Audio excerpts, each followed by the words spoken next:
Prince Harry's American dream was supposed to be the great escape.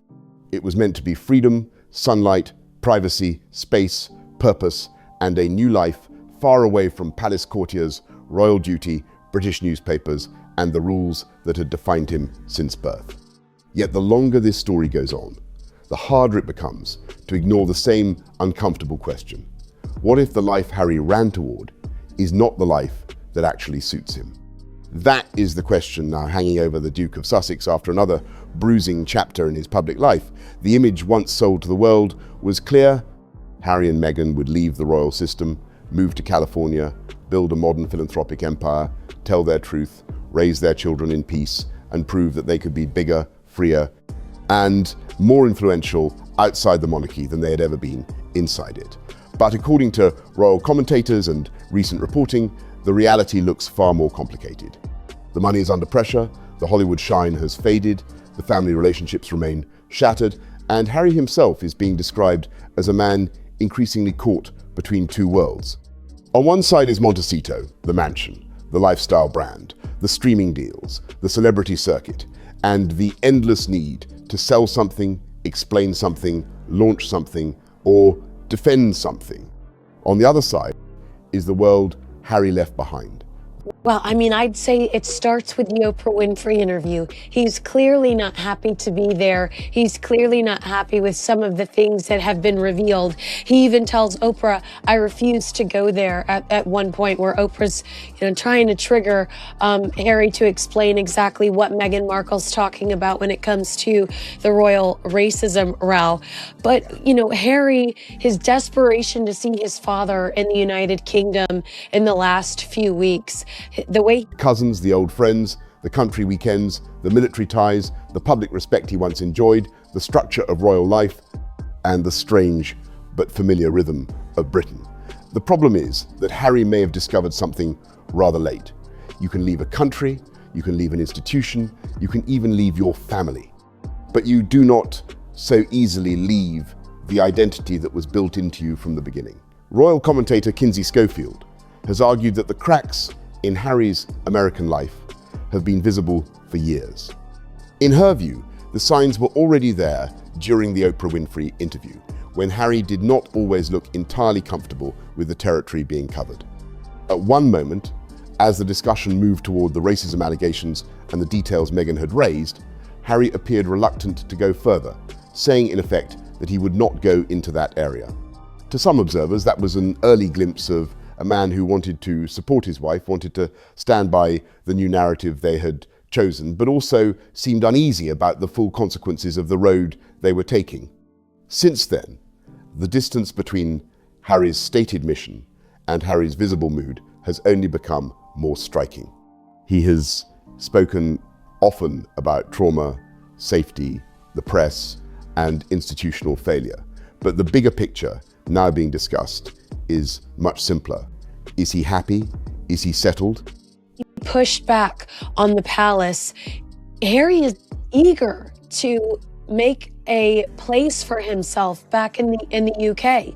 We're even hearing rumors that he'd like for his children to go to school there, which I think you and I have a really, sorry to put words in your mouth, but can you really imagine Meghan Markle allowing her children to go off to boarding school in the United Kingdom when, in my opinion, she clearly loathes it? But Harry's over there talking to people, trying to slowly build that story, that idea that his children might go to school there. Are we surprised? Is California truly his natural habitat? Critics say the answer is no. They point to his recent desire to spend more time in the United Kingdom, his continued fight over security, and the suggestion that he would like his children, Prince Archie and Princess Lilibet, to have a stronger link with Britain, perhaps even through schooling. That idea alone raises an obvious question. Would Meghan ever willingly allow her children to be educated in the United Kingdom, especially after everything she has said and implied about her experience there? That is why the speculation matters. If Harry is quietly trying to create a pathway back into British life, even partially, then this is not just nostalgia. It suggests a deeper recognition that the current arrangement has not given him what he expected. California offers sunshine, privacy, wealth, celebrity neighbors, expensive restaurants, and the kind of lifestyle most people would consider extraordinary. But Harry did not grow up as a Hollywood entrepreneur.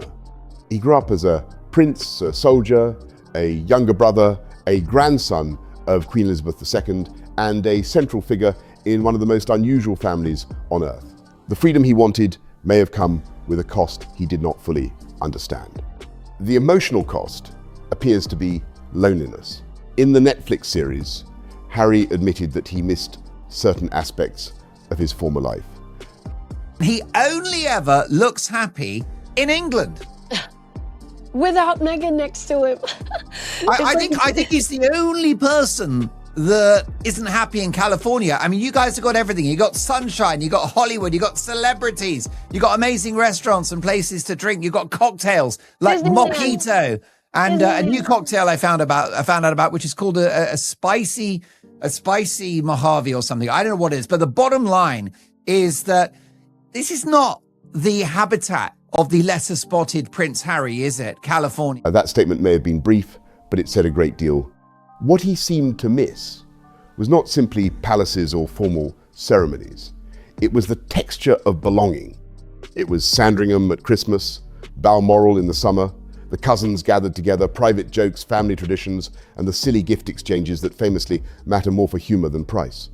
This is the world where a bathroom mat can be funny because it carries an inside joke, and where Catherine, Princess of Wales, once reportedly gave Harry a grow your own girlfriend kit as a teasing Christmas present. Those small details matter because they are the parts of royal life that cannot be recreated in Montecito. Harry may have gained privacy, but he lost proximity. He may have gained control, but he lost the informal family network that had been around him for decades. His children, meanwhile, have grown up far away from Prince William's children, from Zara Tindall's family, from Peter Phillips's daughters, and from the broader Windsor and Mountbatten-Windsor circle. For a man who once belonged to that noisy cousin network, the absence must be profound. It is one thing for adults to be estranged. It is another to realize that the next generation may barely know one another. The practical cost is just as important. Harry and Meghan left royal life intending to become financially independent. You know, Harry even says at the very end of that Netflix series, the 6-hour Netflix series, I miss certain aspects of my life. I think he misses the cousins, Sandringham, Balmoral, the holidays, exchanging silly gifts. It's not about how expensive the gift is. It's about the inside joke behind the gift, which is what Princess Diana made the mistake of getting everybody really expensive, luxurious gifts her first Christmas. She didn't realize that they exchanged things like bathroom mats as a joke. And Harry, what was it? The Princess of Wales, Catherine, one year giving Harry a grow your own girlfriend kit. He misses his family. He misses his cousins. But that phrase sounds much more glamorous before the bills arrive. In Los Angeles, and especially in the celebrity economy, status has to be maintained through deals, appearances, production credits, brand partnerships, speaking fees, and constant public relevance. Harry was not raised for that kind of hustle. He was not trained to close commercial deals, build a media company from scratch, or compete in a marketplace where even very famous people can become old news within weeks. Commentators have described him as someone suddenly forced into a version of the gig economy where prestige must be converted into income again and again. That is where the Sussex's problem becomes especially awkward. Meghan was already familiar with the entertainment business before she married Harry. She understood publicity, branding, auditions, networking, reinvention, and the exhausting need to stay visible. But the royal marriage appeared to offer her something more stable and more elevated than that world. Instead, after Megxit, she arguably ended up back inside the same machinery, only now with higher stakes, higher expectations, and far more scrutiny. She wanted to be royal, independent, admired, marketable, and morally superior all at once. But those identities do not always sit comfortably together. For Harry, the mismatch is even sharper. In Britain, he had a role even when that role frustrated him. He had military associations, charities. I know he probably aches for his children to not only know Prince William's children, but Zara's, Peter's. He is lonely in the United States, and it's all about the hustle here in LA, and that is not a life he's accustomed to. He now is in the gig economy where it's paycheck to paycheck hustling, and that was never going to be a comfortable lifestyle for him. And Meghan was under the impression that when she married Harry, she had married out of that reality. Unfortunately for her, she's fallen right back in. Most definitely, and be careful. Public affection, ceremonial importance, and the emotional advantage of being Diana's younger son. In America, he has often seemed less defined. The Netflix arrangement, as critics see it, increasingly appears centered on Meghan's projects. Spotify collapsed. His memoir, Spare, made a great deal of money, but also burned enormous trust. His public appearances can look random, with Harry appearing at corporate events or interviews where the subject matter does not obviously match his experience. At one real estate event in Toronto, critics mocked the fact that he reportedly spoke about the death of his mother to an audience expecting something more like a motivational business talk. This has fed a broader criticism of Harry as a man who often reaches for the same emotional material regardless of context. His mother's death, his anger at the press, his feelings of betrayal, and his grievances with the royal family have become the center of his public identity. The difficulty is that these stories, however sincere they may be, cannot carry an entire professional life forever. At some point, the question changes from what happened to Harry to what is Harry actually building? That is where even sympathetic observers struggle, because the answer is not obvious. The recent legal defeat to his case against the publisher of the Daily Mail has only deepened the problem. According to the discussion in the original broadcast, the judgment was not merely a legal disappointment. It was described by commentators as a blow to Harry's credibility, authority, and future earning power. When a public figure loses in court, especially in a case involving the press and allegations of unlawful information gathering, the legal result is one thing, but the reputational result can be even more damaging. Brands, conference organizers, streaming platforms, and donors all pay attention to whether someone looks steady, persuasive, and credible under pressure. Harry's reaction after the ruling made the story worse. A statement issued on behalf of the claimants attacked the outcome as a whitewash and suggested they had sought justice and accountability, but received neither. The problem, as critics quickly pointed out, was that this was an attack not merely on a newspaper group, but on a High Court judge and the British judicial process. Alex Chalk, a former Justice Secretary under Prime Minister Rishi Sunak, said disagreement with the judgment is entirely legitimate, but that Harry's language went too far and crossed a serious constitutional line. Judges act in the name of the sovereign, and Harry, as the King's son, is expected to understand the gravity of attacking that system. This loss with the Daily Mail case, and then the way he lashed out after losing the Daily Mail case, I think it jeopardized his credibility and his authority. If you're a big brand and you're a corporate brand, what about Prince Harry says that you're a thought leader on anything, especially when a judge has basically just said, I don't think you're a credible witness. Your testimony didn't do it for me. You know what I mean? I think it jeopardized his future opportunities. And how does he not think about the consequences of his own actions? Well, there's a big problem in the United States. Another former senior legal figure also criticized the tone. The key point is not that Harry was forbidden from being disappointed. Anyone can be disappointed by a court decision. The issue is that his response appeared immediate, angry, and sweeping. Commentators argued that he could not possibly have digested hundreds of pages of legal reasoning before endorsing such a strong statement. If that is fair, then the episode fits a pattern often attached to Harry. He reacts first, frames himself as wronged, and only afterward faces the consequences. That pattern is dangerous for someone trying to build a post-royal career. Litigation is expensive. public litigation is even more expensive because every step becomes part of a broader narrative. The original discussion mentioned estimates ranging from around £2 million to much higher figures, with one American legal opinion reportedly suggesting costs could rise dramatically. Whether the highest numbers prove accurate or not, the central risk is clear. Harry may face a major financial hit at a time when his commercial future is far from certain. That matters because the Sussex lifestyle is not inexpensive. Their security costs alone are believed to be enormous. The Montecito property, staff, travel, legal expenses, public relations, and private protection all require a level of income that has to be sustained year after year. The money from spare may have been substantial. For Harry, because the Americans don't like losers, and that's exactly what Harry is. Americans, and I think his wife.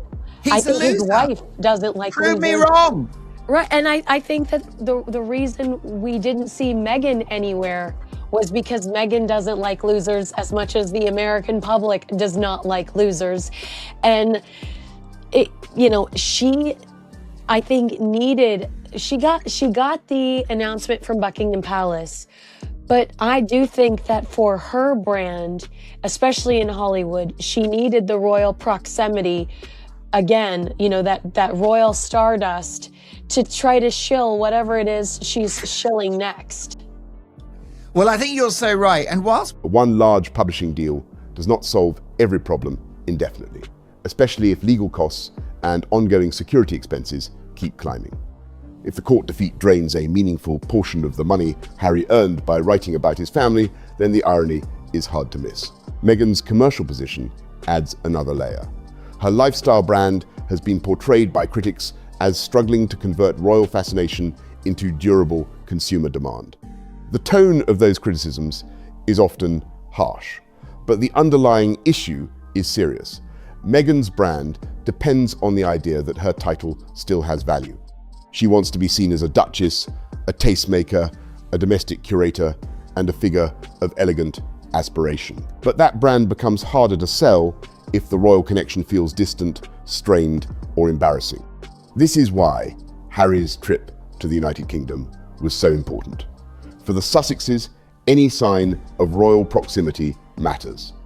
A meeting with King Charles, a photograph near royal property, a sense that the family relationship is softening, even a carefully timed public appearance can refresh the royal glow around them.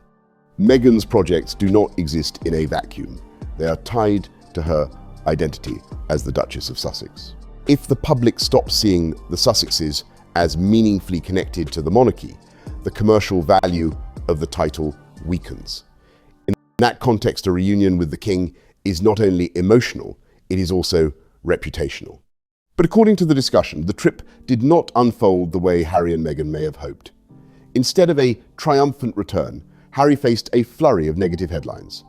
There was confusion and dispute over whether he had been invited to stay at Buckingham Palace when such an invitation might have been made, and why it was not used or was withdrawn. Then came the court defeat.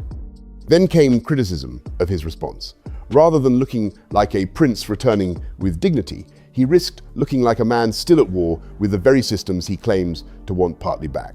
King Charles's decision to see Harry was therefore interpreted by some as an act of personal compassion rather than a sign of full institutional rehabilitation. Charles is a father. He is also a king living with cancer. The original discussion suggested that the king may simply have wanted to see his grandchildren and keep a door open with his son, even if trust remains badly damaged. That does not mean the monarchy is ready to welcome Harry back into the inner circle. It means a father may have decided that a complete freeze is too painful or too risky, especially at this stage of life. For Meghan, the absence of visible triumph may have been particularly frustrating. Commentators speculated that she would have wanted the image. From Roya Nicker, a good friend of ours, of course, the Sunday Times' royal editor. She knows her onions, and she has spoken to an anonymous source very close to Prince Harry. Wait till you hear this. She's been told the following. by somebody close to Harry. I know how important it is for Harry to have a happy, settled family life, but you need to do more than that if you are Harry. He's ended up isolated from his family and most of his old mates in an environment where your friendships are not like the ones you forged as a young man. Now, this Harry insider has gone on to say, photograph, the wave, the moment of confirmation that she and the children were back within royal proximity. In the modern media world, pictures are not just memories, they are currency. A single image with King Charles, Queen Camilla, Archie, Lilibet, or royal grounds in the background could become a Christmas card, a brand reset, a public relations weapon, or a carefully placed symbol of reconciliation. That is why some observers warned that even if no image appeared during the visit, one could still surface later at a more strategic moment. The timing matters because Meghan has often been accused by critics of releasing or amplifying stories around moments connected to the Princess of Wales.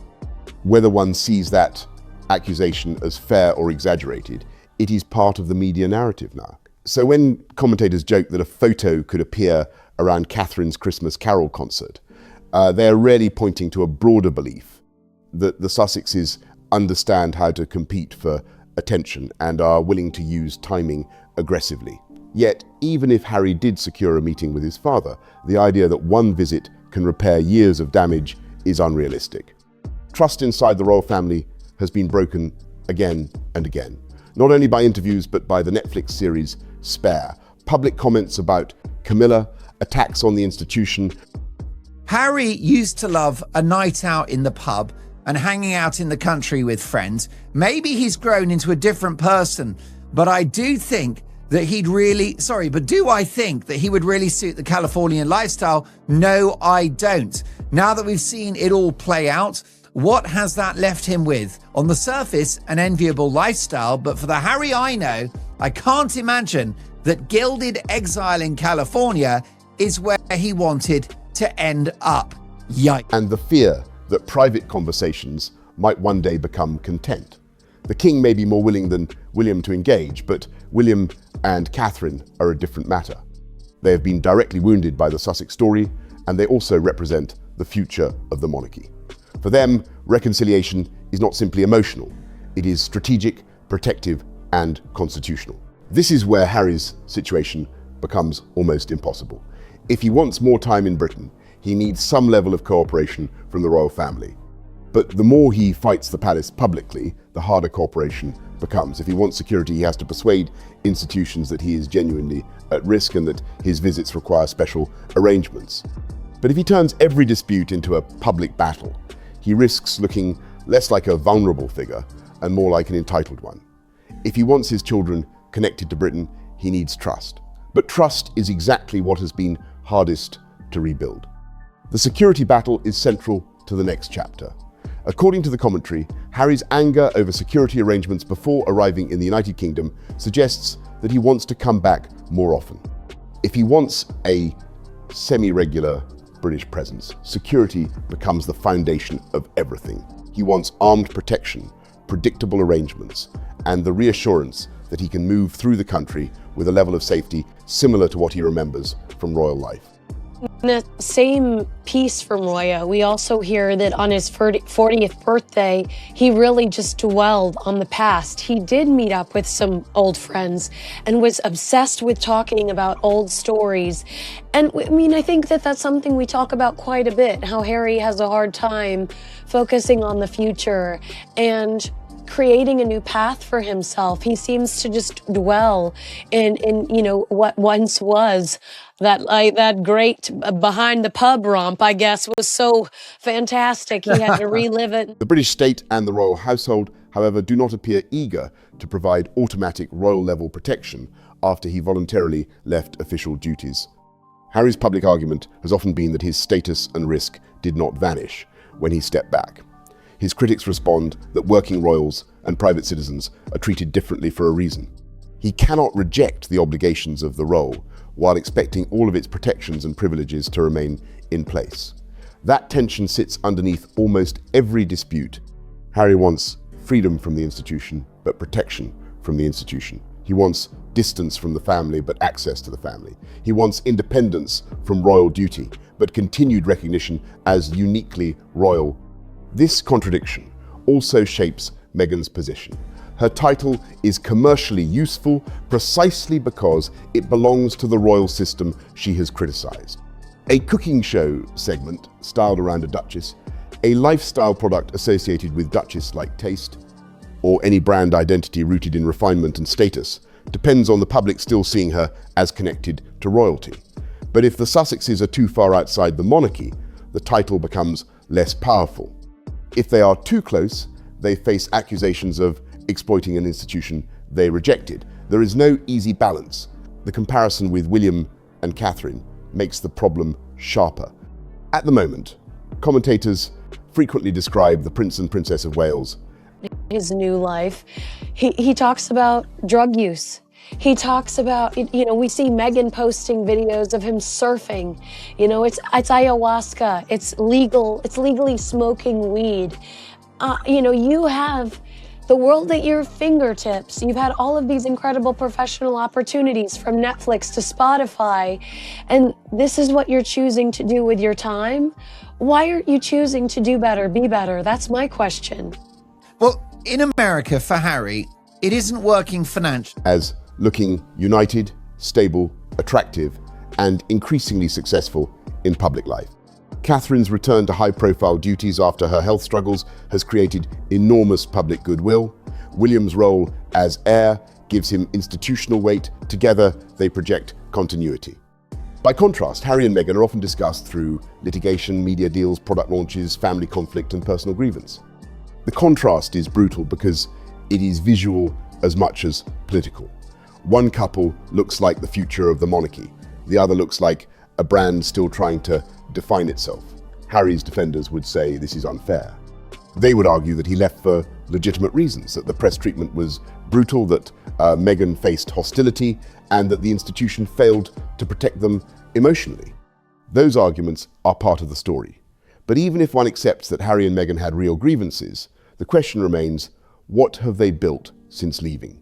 Their most successful content has often been about the royal family, which reinforces the perception that they cannot move on from the institution they left. That is why Harry's nostalgia is so powerful. At 40, according to reporting discussed in the original transcript, he spent time with old friends and appeared deeply drawn to memories of the past.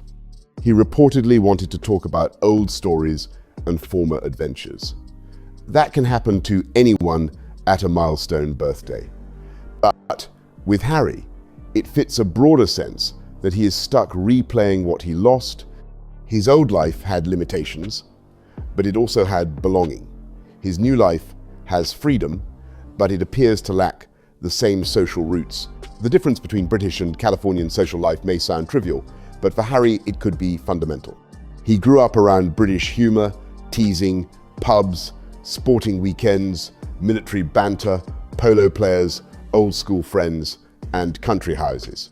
In California, commentators joke that he is surrounded by Meghan's celebrity circle. Media personalities, entrepreneurs, lifestyle figures, wellness conversations, brand gifting, and emotionally polished public language. And that world may suit Meghan more naturally than Harry. For him, it can look like a costume. His recent podcast appearance in Britain was therefore interesting because, however awkward parts of it may have been, he seemed more able to play along with the humor. In American podcast settings, critics say Harry can appear out of his depth, especially when dealing with sharper comedians or interviewers who use him as part of the joke without him fully noticing. In a British setting, surrounded by a familiar rhythm of banter, he appeared more comfortable. That does not mean he should return to royal duties. It simply suggests that culture matters. What's the latest from Dan Wakeford? Page 6 is reporting, and some of this is coming through People magazine, is that Meghan was humiliated by Harry's trip to the UK and how it all unraveled. So much not in his favor. I mean, we've discussed why King Charles broke down and saw Harry. Ultimately, I think we agree it's a man living with cancer who wanted to see his grandchildren. But it's also kind of King Charles swooping in and saving the day from a pretty catastrophic trip. Harry gets in and goes to war immediately with the palace on whether or not Harry may be physically in California, but emotionally and socially, he may still be very British. Queen Camilla's role in all of this is complicated. Some reporting has framed her as a protective presence around King Charles, almost as if she were guarding him from Harry, but that may overstate her role. The more believable version is that Camilla is Charles's closest support at a time of illness, pressure, and family strain. She understands how much stress Harry and Meghan have caused, and she is likely protective of her husband. But Charles is perfectly capable of making firm decisions himself.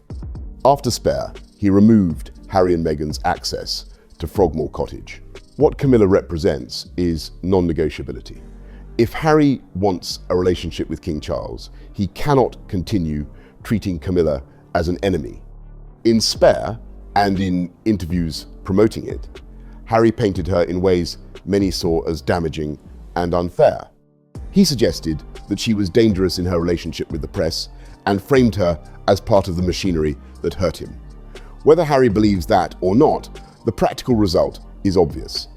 He wounded his father's wife, he wounded the Queen, and if he wants access to his father now, he must accept that Camilla is part of the package.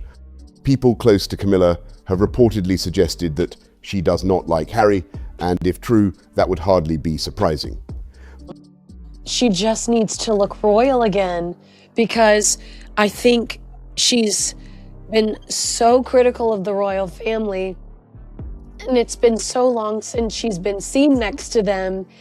And William and Catherine look really great right now. They look really successful, happy, united, beautiful.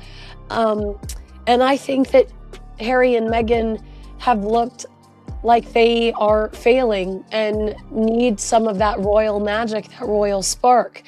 She needed just the association with King Charles and the royal family again, because it's been so very long since she's had it, and she wants to be called a duchess. But the reason may not be only what he said about her personally. It may also be what he put Queen Elizabeth II, Prince Philip, and Charles through in their final and most difficult years. The Sussex drama unfolded while Prince Philip was elderly and unwell, while the Queen was grieving and declining, and while Charles was preparing for the role he had waited his entire life to assume. The Oprah interview, the Netflix series, the memoir, and the constant media storms did not happen in a vacuum. They landed on a family already under enormous pressure. Camilla's own history makes public sympathy complicated. Many people will never forget that she was the third person in the marriage of Charles and Diana, and Diana's pain should never be dismissed. But the passage of time has changed the way some observers view Camilla. Since becoming Charles's public partner and then Queen, she has largely kept her head down, supported the institution, avoided self-dramatizing interviews, and served as a stabilizing presence. She did not build a brand around grievance. She did not try to become a global celebrity through victimhood. In that sense, critics of Harry and Meghan often see Camilla as the opposite of the Sussex approach. Imperfect history, but disciplined service. The conversation also touched on Diana's legacy, which is always sensitive when discussing Harry. Harry has presented himself as the guardian of his mother's memory, but some commentators argue that...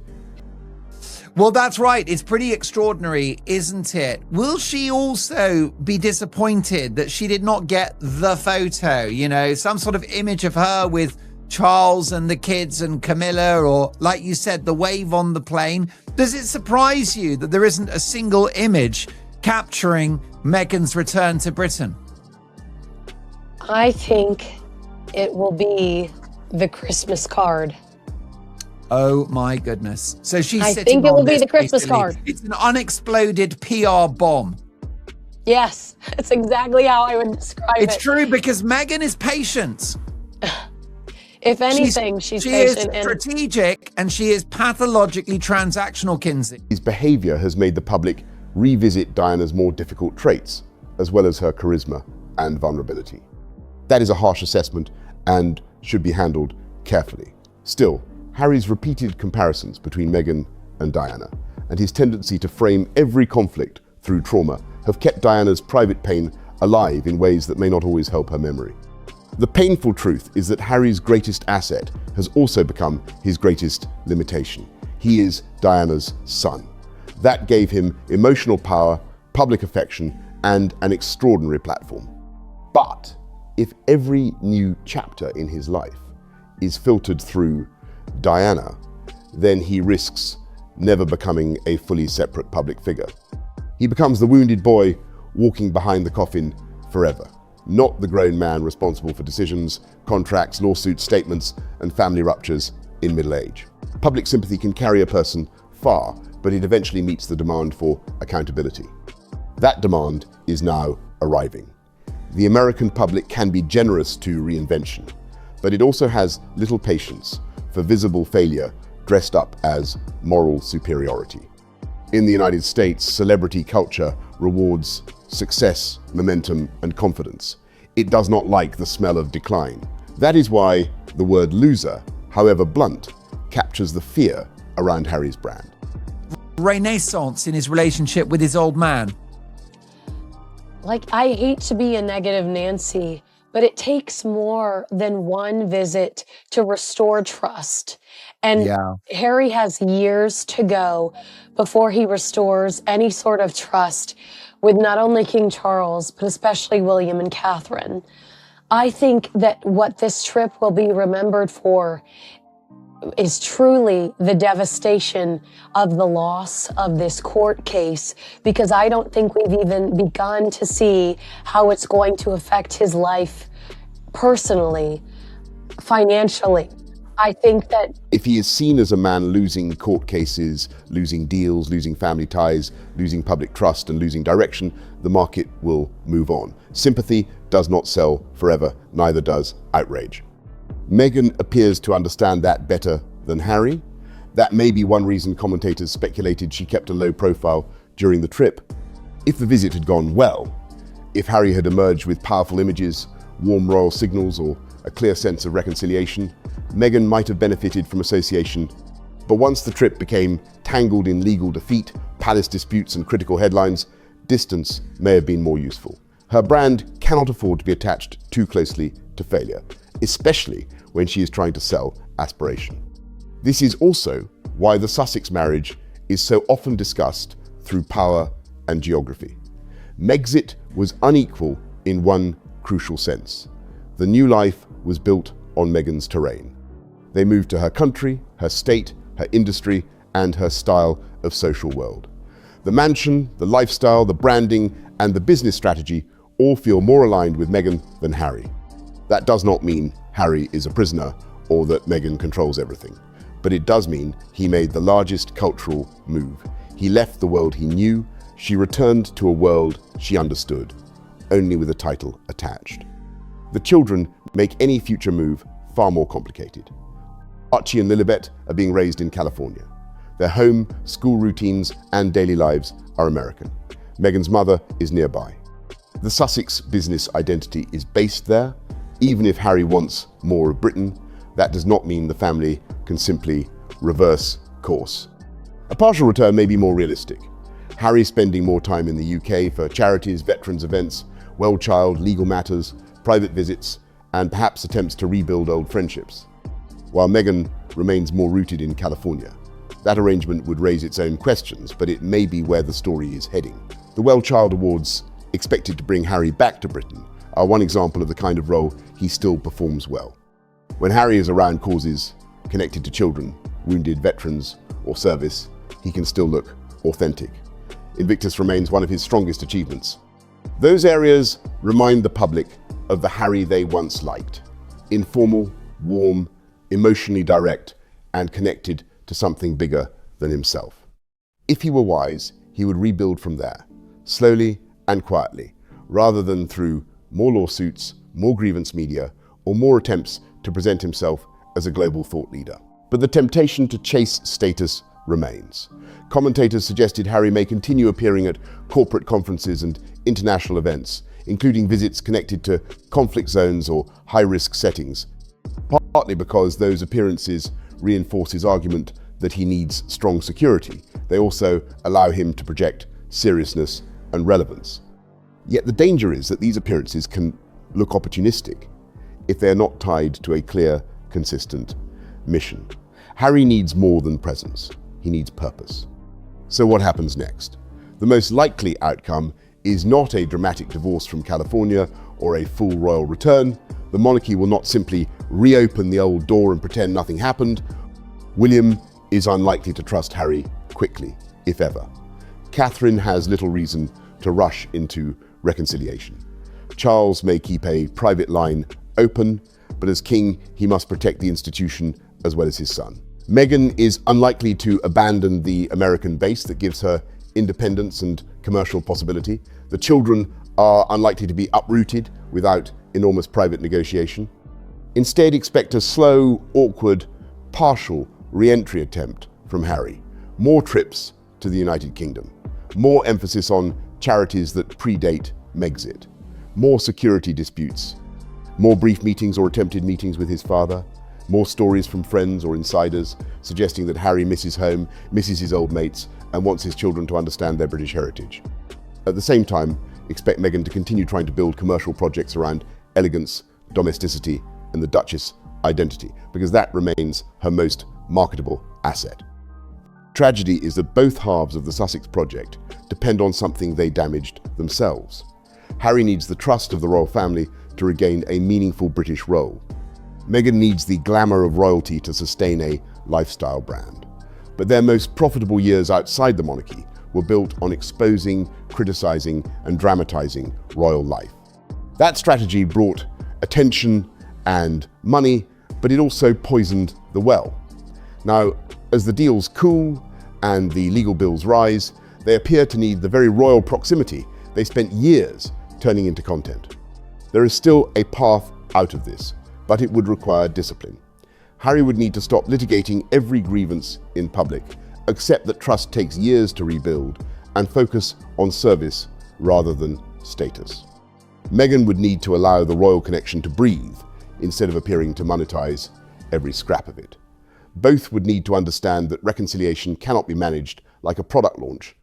It cannot be forced through headlines, symbolic photographs, timed releases, or carefully briefed stories. It has to be earned privately before it can mean anything publicly. Whether they are capable of that is the real question. Harry has spent years presenting himself as a man seeking peace, but his public life often looks like conflict. Meghan has presented herself as a woman seeking authenticity, but her brand often looks intensely managed. They wanted a life beyond the palace, but much of their value still comes from being adjacent to the palace. That contradiction is catching up with them. The image of Harry in California was once sold as liberation. Now it looks, to many observers, more like gilded exile. He has the sunshine, the mansion, the title, the famous wife, the children, and the global platform. Yet the missing pieces are the ones money cannot easily replace. Old friends, family trust, cultural belonging, public purpose, and a role that makes sense. For all the pain Harry felt inside the monarchy, it gave him an identity. Outside it, he has had to invent one. So far, that invention has looked unstable. And that is why the story continues to grip people. It is not only about gossip, palaces, lawsuits, or celebrity drama. It is about a man who broke away from the only life he knew and may now be realizing that the alternative did not make him whole. It is about a couple who tried to turn royal exit into global reinvention, only to discover that fame without trust is fragile and freedom without roots can feel surprisingly lonely. Harry may not be ready to say he wants out of America, but every sign of homesickness, every security fight, every old friendship, every visit to Britain, and every attempt to reopen a door with his father points toward the same conclusion. The escape is not working the way it was meant to. For now, Harry remains suspended between the place he chose and the place that formed him. California may be where his house is, where Meghan's projects live, and where his children are growing up. Britain is where his history, his family, his old identity, and perhaps his unfinished future still sit. The next few years will show whether he can build a new role that bridges those worlds, or whether the Sussex story will continue to circle the same unresolved question. After everything he gave up to leave, does Prince Harry now want a way back in? Before we let you go, let's close out our conversation about Harry. It's clear that it's not working in the United States, but that's where his wife lives. That's where his home is. That's where the kids are. So what do you think is going to happen in the next few years? My guess, Kinsey, is we'll see a lot more of Harry in the United Kingdom. Oh, he would not have pitched such a fit over his security on Monday. Or no, it was Saturday before he got to the UK, if that weren't his plan. He wants tighter security. He wants armed guards shadowing him automatically because he wants to spend much more time. He's going to be back in September for the Well Child Awards. We know that's on the horizon. So, you will see more Prince Harry.